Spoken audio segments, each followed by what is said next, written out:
여러분의 좋아요와 구독은 채널에 큰 힘이 됩니다. 여러분이 시청하고 계신 지역을 댓글로 남겨주세요.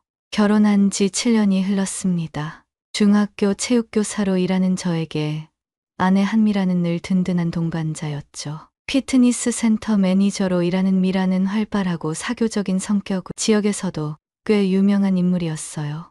하지만 최근 몇 달 동안 뭔가 이상한 변화들이 하나둘 눈에 띄기 시작했습니다. 처음에는 단순히 업무가 바빠졌나 보다 생각했어요. 미라가 밤늦게 귀가하는 일이 잦아졌거든요. 오늘도 회원 상담이 길어졌어라며 지친 표정으로 들어오는 모습을 보면서도 성실한 아내의 모습이라고 여겼습니다. 그런데 주말에도 외출이 늘어나기 시작했어요. 헬스 대회 준비 때문에 특별 트레이닝을 받아야 해라는 말과 함께 토요일 오후면 어김없이 나가곤 했죠.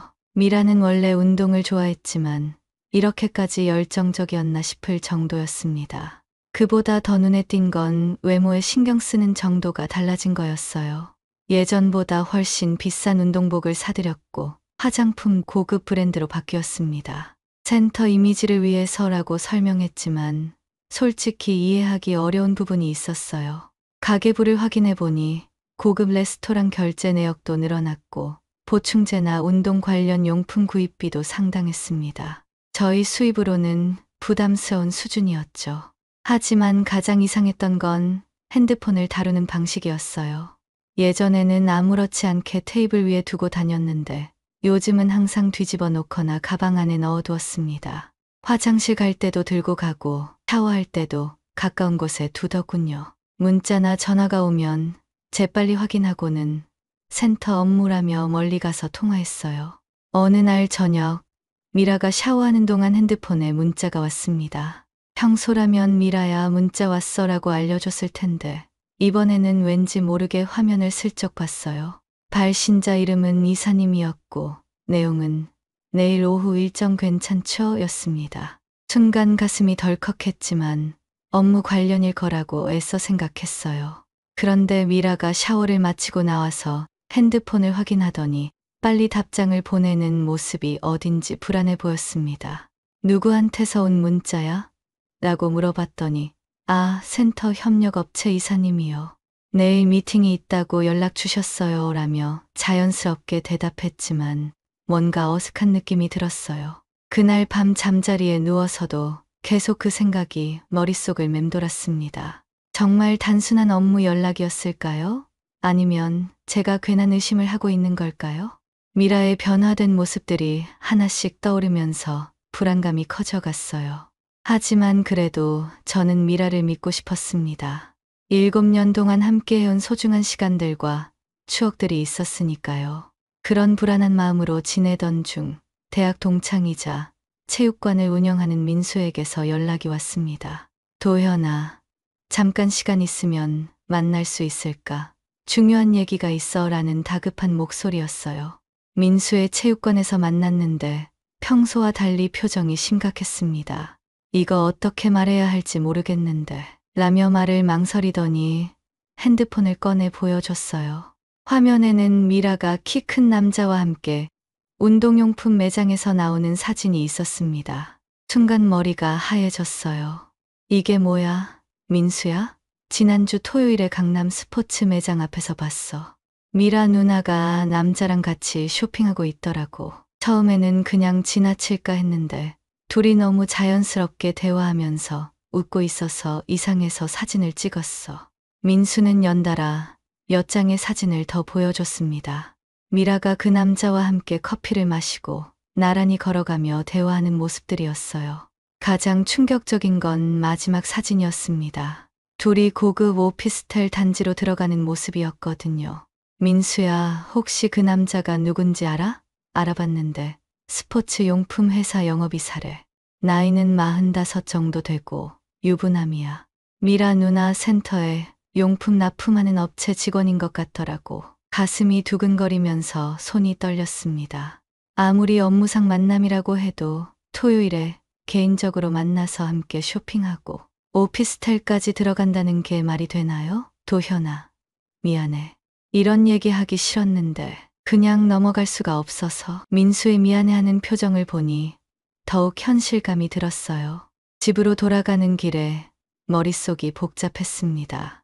미라에게 직접 물어볼까도 생각했지만 섣불리 행동하기에는 증거가 부족했어요. 혹시 정말로 업무상 만남일 수도 있고 제가 오해하고 있는 걸 수도 있었으니까요. 하지만 마음 한편으로는 이미 답을 알고 있는 것 같았습니다. 그동안의 변화들이 모두 설명되는 것 같았거든요. 밤늦은 귀가, 주말 외출, 비싼 쇼핑, 핸드폰 보안 강화, 그리고 이사님이라는 문자까지 모든 퍼즐 조각들이 맞아떨어지는 것 같았어요. 집에 들어가니 미라가 거실에서 텔레비전을 보고 있었습니다. 어디 갔다 와요? 민수 체육관에 잠깐 갔다 왔어. 그래요? 민수 씨는 잘 지내시나요? 평소와 다름없이 자연스럽게 묻는 미라의 모습을 보니 더욱 착잡했어요. 정말 아무것도 모르는 척하고 있는 건지 아니면 정말로 저의 오해인 건지 판단이 서지 않았습니다. 그날 밤 잠이 오지 않았어요. 미라의 잠든 얼굴을 바라보면서 수많은 생각이 머릿속을 스쳐갔습니다. 7년 동안 함께한 시간들, 서로를 믿고 의지했던 순간들, 그리고 앞으로의 미래에 대한 계획들까지 모든 것이 한순간에 무너질 수도 있다는 생각에 가슴이 답답했어요. 민수에게서 받은 사진들을 계속 들여다보면서 저는 더 확실한 증거가 필요하다고 생각했습니다. 단순히 의심만으로는 7년의 결혼 생활을 흔들 수 없었거든요. 그래서 결심했어요. 다음 토요일에 미라를 직접 따라가 보기로 말이죠. 토요일 아침, 미라는 평소처럼 오늘도 특별 트레이닝 받으러 가야 해요 라며 준비를 했습니다. 평소보다 화장을 더 진하게 하고 새로 산 비싼 운동복을 입더군요. 몇 시에 돌아올 예정이야? 글쎄요. 늦어지면 저녁 먹고 올 수도 있어요. 트레이너 선생님이 식단 관리도 같이 봐주신대요. 미라가 나간 후 10분 정도 기다렸다가 저도 집을 나섰습니다. 미라는 지하철을 타고 강남 방향으로 향했어요. 멀찍이 따라가면서 가슴이 두근거렸습니다. 정말 트레이닝을 받으러 가는 건지 아니면 민수가 목격한 그 남자를 만나러 가는 건지 알 수 있을 테니까요. 강남역에서 내린 미라는 스포츠 용품 매장이 있는 쪽으로 걸어갔어요. 그리고 정확히 민수가 사진을 찍었던 그 매장 앞에서 멈춰 섰습니다. 잠시 후 키 큰 남자가 나타났어요. 민수가 보여준 사진 속 바로 그 남자였습니다. 둘은 반갑게 인사를 나누더니 매장으로 들어갔어요. 저는 멀리서 지켜보면서 핸드폰으로 동영상을 촬영하기 시작했습니다. 약 30분 후 미라와 그 남자가 쇼핑백을 들고 매장에서 나왔어요. 그리고는 근처 카페로 들어가더군요. 카페 창문 너머로 보니 둘이 마주 앉아서 친밀하게 대화하고 있었습니다. 가끔씩 웃음소리도 들릴 정도로 즐거워 보였어요. 1시간 정도 카페에 있다가 둘은 택시를 탔습니다. 저도 급하게 다른 택시를 잡아 타고 따라갔어요. 저 앞 택시 따라가 주세요. 기사님이 이상한 눈으로 보셨지만 다행히 협조해 주셨습니다. 택시는 여의도 방향으로 향했고 고급 오피스텔 단지 앞에서 멈췄어요. 미라와 그 남자가 내려서 자연스럽게 오피스텔로 들어가는 모습을 멀리서 지켜봤습니다. 저는 오피스텔 주변을 돌면서 어느 층인지 확인하려고 했어요. 다행히 건물 뒤편에서 창문을 통해 실내가 보이는 곳을 찾을 수 있었습니다. 망원 렌즈가 달린 카메라를 가져올 걸 그랬다는 후회가 들었지만 핸드폰 줌 기능으로라도 촬영해야 했어요. 15층쯤 되는 곳에서 미라와 그 남자의 모습이 보였습니다. 거실에서 편안하게 대화하고 있더군요. 그런데 잠시 후 충격적인 장면을 목격했어요. 미라가 그 남자에게 음료를 건네주면서 자기야, 이거 마셔봐라고 말하는 게 입모양으로 보였거든요. 그리고 남자는 미라의 어깨에 팔을 두르더니 자연스럽게 끌어안았습니다. 제가 7년 동안 미라와 함께할 때 보던 그런 자연스러운 스킨십이었어요. 손이 덜덜 떨렸지만 계속 초연했습니다. 미라가 부엌에서 뭔가를 준비하고 남자는 소파에 편안하게 앉아있는 모습까지 마치 오래된 연인이나 부부처럼 보였어요. 약 2시간 정도 그 자리에서 지켜본 후 저는 더 이상 볼 수 없어서 그 자리를 떠났습니다. 집으로 돌아가는 길에 촬영한 동영상들을 다시 확인해 봤어요. 비록 화질이 선명하지는 않았지만 충분히 불륜의 증거가 될 만한 장면들이 담겨 있었습니다. 집에 돌아와서 미라를 기다리는 시간이 정말 길게 느껴졌습니다. 오후 8시쯤 미라가 들어왔어요. 트레이닝 어땠어? 힘들었지만 보람 있었어요. 저녁도 같이 먹고 왔어요.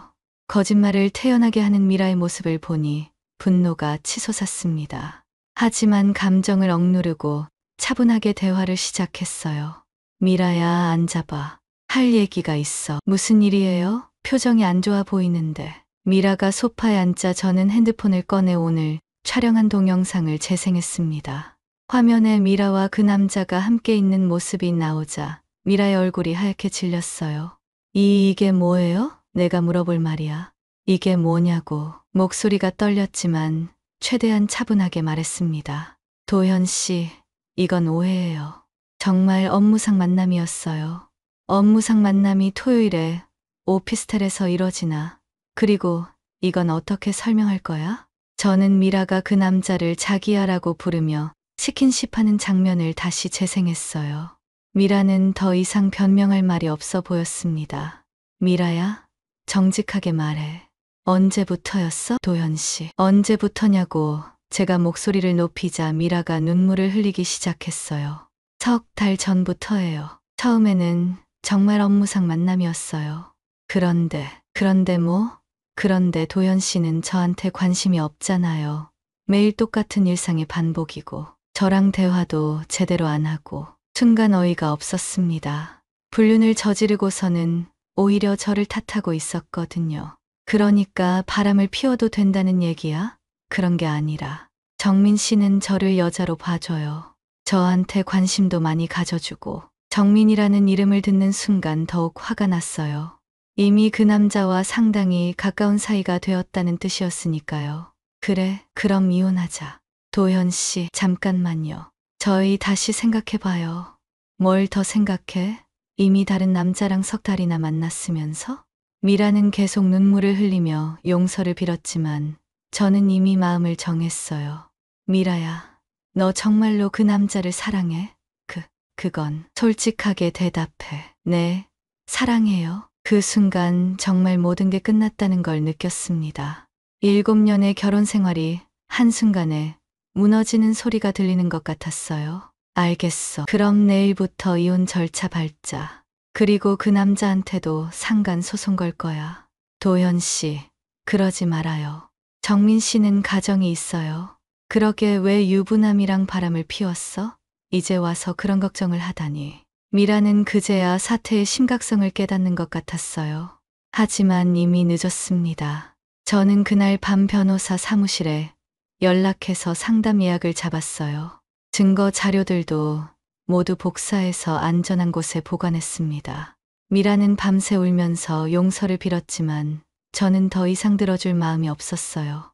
배신감과 분노, 그리고 허탈함이 뒤섞인 복잡한 감정이 가슴을 짓눌렀습니다. 다음 날 변호사 상담을 받고 나서 저는 중요한 결정을 내렸습니다. 정민이라는 그 남자의 아내에게 모든 사실을 알려야겠다고 생각한 거예요. 같은 피해자끼리 힘을 합쳐야 제대로 된 법적 대응을 할 수 있을 테니까요. 민수의 도움으로 정민의 신상 정보를 알아냈습니다. 45살, 스포츠용품 회사 영업이사, 결혼한 지 12년 된 유부남이었어요. 아내는 40살 김수진 씨로 초등학교 교사였습니다. 저는 수진 씨가 근무하는 학교로 찾아갔어요. 퇴근 시간에 맞춰 학교 앞에서 기다리고 있다가 수진 씨가 나오는 모습을 확인하고 조심스럽게 다가갔습니다. 혹시 김수진 선생님이세요? 네, 그런데 누구세요? 안녕하세요. 제가 할 말씀이 있어서 찾아왔는데 잠시 시간 내주실 수 있을까요? 수진 씨는 당황스러워했지만 제 간절한 표정을 보고는 근처 카페로 자리를 옮겨주었어요. 사실 선생님 남편분과 제 아내가 말을 꺼내기가 쉽지 않았습니다. 하지만 용기를 내서 모든 걸 설명했어요. 민수가 찍은 사진들과 제가 직접 촬영한 동영상까지 모두 보여드렸습니다. 수진 씨는 처음에는 믿을 수 없다는 표정이었어요. 정민이가 그럴 리 없어요. 분명 오해일 거예요. 하지만 증거들을 하나씩 확인하면서 점점 표정이 굳어갔습니다. 특히 미라가 정민을 자기야라고 부르는 장면을 보고는 충격을 받은 것 같았어요. 언제부터였을까요? 제 아내 말로는 석 달 전부터라고 하는데 실제로는 더 오래되었을 수도 있어요. 수진 씨는 한참 동안 말이 없었습니다. 그러더니 갑자기 눈물을 흘리기 시작했어요. 최근에 정민이가 야근이 많다고 했었는데 주말에도 접대가 있다면서 자주 나갔었거든요. 그럼 의심스러운 부분들이 있으셨겠네요? 네, 있었어요. 향수 냄새도 다르고 핸드폰도 예전보다 조심스럽게 다루고 하지만 설마 했는데 수진 씨와 저는 그날부터 공동 대응하기로 했습니다. 같은 변호사를 선임해서 각각 이혼 소송과 상간 소송을 진행하기로 한 거죠. 선생님, 저희가 힘을 합쳐서 제대로 된 대가를 치르게 해야겠어요. 네, 맞아요. 이런 일을 하고도 아무 일 없이 넘어간다면 안 되죠. 변호사는 저희가 가져온 증거들을 보고는 승소 가능성이 높다고 했어요. 특히 제가 직접 촬영한 동영상이 결정적인 증거가 될 것 같다고 했습니다. 불륜의 증거가 이렇게 명확한 경우는 드물어요. 상간 소송에서 상당한 위자료를 받을 수 있을 겁니다. 수진 씨는 정민에게 직접 확인해 보겠다고 했어요. 저도 미라에게 마지막으로 기회를 주기로 했습니다. 혹시 정말로 반성하고 관계를 정리할 의향이 있는지 확인해 보려고 했거든요. 하지만 기대는 하지 않았어요. 이미 사랑한다고 고백한 미라가 쉽게 포기할 것 같지는 않았으니까요. 그날 밤 집에 돌아가니 미라가 짐을 정리하고 있었습니다. 어디 가려고? 친구 집에 가서 당분간 지낼 거예요. 도현 씨한테 피해 주기 싫어서요. 피해는 이미 충분히 줬지. 그나저나 그 남자 아내한테 모든 걸 다 얘기했어. 미라의 얼굴이 파랗게 변했어요. 도현 씨, 그러면 안 되는데. 왜 안 되는데? 당신들이 한 짓을 생각해봐. 미라는 더 이상 할 말이 없어 보였습니다. 짐을 들고 집을 나서면서 미안해요라는 말만 남겼어요. 하지만 그 미안하다는 말이 진심인지는 의문이었습니다. 수진 씨와 함께 본격적인 법적 대응에 나섰습니다. 변호사를 통해 정민과 미라에게 각각 상간 소송과 이혼 소송을 제기했어요. 위자료는 정민에게 2천만 원, 미라에게 1천만 원을 청구했습니다. 소송장이 접수된 후 며칠 뒤 정민 쪽에서 연락이 왔어요. 변호사를 통해 합의를 제안한 거였습니다. 위자료를 절반으로 줄여주시면 조용히 합의하겠다는 내용이었죠. 하지만 저와 수진 씨는 단호하게 거절했습니다. 선생님, 저희가 여기서 물러서면 안 돼요. 끝까지 가야 합니다. 맞아요. 이런 일을 하고도 돈으로 해결하려고 하다니 너무 뻔뻔해요. 재판 준비 과정에서 더 많은 증거들이 나왔습니다. 정민이 미라에게 비싼 액세서리를 선물한 기록, 둘이 함께 간 고급 레스토랑 결제 내역, 심지어 해외여행까지 함께 다녀온 것이 밝혀졌어요. 수진 씨가 정민의 신용카드 명세서를 확인해 보니 지난 석 달 동안 상당한 금액이 미라와의 만남에 사용되었더군요. 이 정도면 단순한 외도가 아니라 거의 이중생활 수준이에요. 변호사도 놀랄 정도였습니다. 첫 번째 재판이 열렸을 때 정민과 미라는 각각 변호사를 대동하고 나타났어요. 정민은 끝까지 단순한 업무상 만남이었다고 주장했지만 저희가 제출한 증거들 앞에서는 설득력이 없었습니다. 미라는 사실관계는 인정하면서도 진심으로 사랑했던 것뿐이라며 위자료 금액을 줄여달라고 호소했어요. 하지만 판사는 냉정했습니다. 피고들의 행위는 명백한 불륜이며 원고들의 정신적 피해가 상당하다고 인정됩니다. 재판 과정에서 정민의 추가 비리도 드러났어요. 회사 법인카드로 미라와의 만남 비용을 처리한 것들이 발견된 거죠. 이는 회사에도 알려져서 정민은 직장에서도 큰 곤란을 겪게 되었습니다. 정민 씨가 회사에서 징계를 받을 수도 있다고 하더라고요. 수진 씨가 알려준 소식이었어요. 미라도 마찬가지였습니다. 불륜 사실이 알려지면서 피트니스 센터에서의 입지가 흔들리기 시작했거든요. 센터 회원들 사이에서도 소문이 퍼져서 이미지가 실추되었고 결국 사직하게 되었다고 들었습니다. 두 번째 재판에서 판사는 최종 판결을 내렸어요. 피고 정민은 원고 김도현에게 위자료 2천만 원을, 피고 한미라는 원고 김도현에게 위자료 1천만 원을 지급하라. 또한 피고 정민은 원고 김수진에게 위자료 2,500만 원을 지급하라. 저희가 요구했던 금액보다도 더 많은 위자료가 인정된 거였어요. 판사는 피고들의 행위가 매우 계획적이고 지속적이었으며 원고들에게 준 정신적 피해가 크다고 판시했습니다. 재판이 끝나고 나서 정민과 미라의 표정은 참담했어요. 특히 정민은 총 4,500만 원의 위자료를 물어야 하는 상황이 되었거든요. 미라도 직장을 잃고 위자료까지 물어야 하니 앞이 막막해 보였습니다. 선생님, 드디어 끝났네요. 네, 정말 고생 많으셨어요. 함께 해주셔서 감사했습니다. 수진 씨와 저는 서로를 격려하며 재판장을 나섰습니다. 비록 힘든 과정이었지만 정당한 대가를 받을 수 있어서 다행이었어요.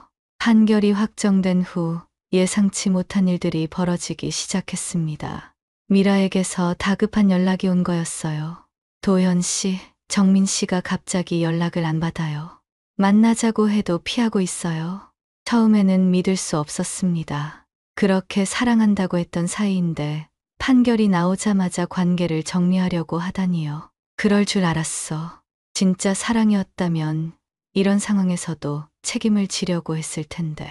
도현 씨, 정민 씨가 저랑 결혼하겠다고 했었어요. 이혼하고 새로 시작하자고. 미라의 목소리에는 절망감이 섞여 있었어요. 하지만 저는 동정할 마음이 없었습니다. 스스로 선택한 길이었으니까요. 수진 씨에게서도 비슷한 소식을 들었어요. 정민이가 집에 와서 무릎 꿇고 용서를 빌더라고요. 이혼은 절대 할 수 없다면서 한미라 씨와는 완전히 정리했다고 하더라고요. 정말요? 그럼 수진 씨는 어떻게 하실 건가요? 아직 결정 못했어요. 아이들도 있고. 하지만 쉽게 용서할 수는 없죠. 정민의 변심은 예상했던 것보다 훨씬 빨랐습니다. 위자료 4,500만 원을 물어야 하는 상황에서 아내와 이혼까지 하면 재산 분할로 더 큰 손해를 봐야 했거든요. 게다가 회사에서도 이미 문제가 된 상황에서 가정까지 파탄나면 직장을 잃을 수도 있었고요. 미라는 점점 더 절망적인 상황에 몰렸습니다. 피트니스 센터를 그만둔 후 새로운 직장을 구하려고 했지만 불륜 소문이 퍼져서 쉽지 않았어요. 특히 운동 관련 업계는 좁은 편이라서 소문이 금세 돌았거든요. 도현 씨, 저 정말 어떻게 해야 할지 모르겠어요. 정민 씨는 연락도 안 받고 일자리도 구하기 어렵고 그건 네가 해결할 문제야. 나한테 도움을 요청할 상황이 아니지. 저는 냉정하게 선을 그었습니다. 이미 끝난 관계였고 미라의 어려움에 동정할 이유도 없었거든요. 정민은 아예 연락처를 바꾸고 미라를 완전히 차단했다고 했어요. 회사에서도 다른 부서로 발령이 나서 피트니스 센터 쪽 업무하는 거리를 두게 되었고요. 사실상 미라를 버린 거나 다름없었습니다. 진짜 사랑이었다면서 이렇게 버릴 수 있을까요? 수진 씨도 정민의 변절에 어이없어 했어요. 처음부터 진심이 아니었던 거죠. 단순히 재미로 바람을 피운 거였을 거예요. 미라는 정민의 회사 앞에서 기다리기도 하고 그가 자주 가던 장소들을 찾아다니기도 했지만 소용없었어요. 정민은 철저하게 피하고 있었거든요. 심지어 미라가 찾아가면 보안팀에 신고해서 접근 금지 조치까지 받았다고 했습니다. 도현 씨, 정민 씨 연락처 혹시 아세요? 제발 한 번만 만나게 해주세요. 미라야, 정신 차려. 그 사람은 이미 너를 포기했어. 현실을 받아들여. 하지만 미라는 끝까지 정민에게 매달리려고 했어요. 그런 모습을 보니 안쓰럽기도 했지만 동시에 자업자득이라는 생각도 들었습니다. 진심으로 사랑했다고 했지만 결국 일방적인 감정이었던 거죠. 정민에게는 그저 잠깐의 일탈이었을 뿐이었으니까요. 그로부터 몇 달이 지나면서 모든 것이 정리되었습니다. 수진 씨는 결국 정민을 용서하기로 했어요. 아이들을 위해서라도 가정을 지키겠다고 하더군요. 다만 조건이 있었습니다. 정민이 회사를 그만두고 수진 씨의 고향으로 이사해서 새로 시작하는 것이었어요. 정민이가 모든 조건을 받아들였어요. 회사도 그만두고 제 고향에서 작은 사업을 시작하기로 했거든요. 잘 생각하신 것 같아요. 아이들한테는 아빠가 필요하니까요. 정민은 위자료를 분할 납부하기로 하고 새로운 곳에서 다시 시작했습니다. 하지만 미라는 완전히 다른 운명을 맞았어요. 직장을 구하지 못해서 경제적으로 어려워졌고 부모님께도 사정을 털어놓을 수밖에 없었거든요. 부모님은 미라의 불륜 사실을 알고 나서 크게 실망하셨고 한동안 연락을 끊으셨다고 했어요. 우리 딸을 이렇게 키우지 않았다면서 운전박대를 당했다고 하더군요. 미라는 임시직이나 아르바이트로 겨우 생계를 유지하고 있었습니다. 위자료 1천만 원도 분할 납부하기로 했지만 수입이 불안정해서 제때 납부하지 못하는 경우가 많았어요. 법원에서 강제 집행 절차까지 밟아야 하는 상황이 되었습니다. 도현 씨, 위자료 좀 분할해서 천천히 줄게요. 지금 정말 어려운 상황이에요. 법원에서 정한 일정대로 내면 돼. 개인적인 사정은 고려할 생각 없어. 저는 단호하게 선을 그었습니다. 미라가 어려운 것은 자신의 선택 때문이었으니까요. 피트니스 업계에서는 이미 미라의 평판이 바닥에 떨어져서 재취업이 거의 불가능한 상태였어요. 그동안 쌓아온 경력과 인맥이 모두 무너진 거죠. 새로운 분야의 일을 시작하려고 해도 나이가 걸림돌이 되었고 경험도 부족했습니다. 반면 저는 새로운 시작을 준비하고 있었어요. 이혼이 확정된 후 받은 위자료로 전세 자금을 마련해서 새 집으로 이사했고 혼자 사는 생활에도 점차 적응해 가고 있었습니다. 학교에서도 동료들이 많이 위로해주고 응원해줘서 힘이 되었어요. 도현 선생님, 새로 시작하는 거 정말 잘하신 것 같아요. 앞으로 더 좋은 일들만 있을 거예요. 동료 교사들의 격려를 받으며 마음의 상처도 조금씩 아물어갔습니다. 수진 씨와는 가끔 안부를 주고받으며 서로의 근황을 확인했어요. 선생님 덕분에 제대로 된 대가를 받을 수 있었어요. 혼자였다면 이렇게 할 수 없었을 거예요. 저도 마찬가지예요. 함께해서 힘이 되었습니다. 1년이 지난 지금 미라는 여전히 어려운 상황에서 벗어나지 못하고 있다고 들었습니다. 위자료 납부도 밀리고 있고 안정적인 직장도 구하지 못했다고 해요. 정민과는 완전히 연락이 끊어진 지 오래고 새로운 만남도 쉽지 않은 상황이라고 하더군요. 한때는 진짜 사랑이라고 믿었던 관계가 이렇게 허무하게 끝난 거죠. 저는 이제 과거를 정리하고 앞으로 나아가고 있습니다. 힘든 시간이었지만 값진 교훈을 얻었어요. 진실은 결국 드러나게 되어 있고 잘못된 선택에는 반드시 대가가 따른다는 것을 말이죠. 미라와 정민이 치른 대가를 보면서 정의가 실현되었다는 생각이 듭니다. 이야기가 재미있으셨나요? 좋아요와 구독으로 응원해 주시면 더 많은 감동적인 이야기로 찾아뵙겠습니다. 여러분의 작은 관심이 저에게는 큰 힘이 됩니다. 감사합니다.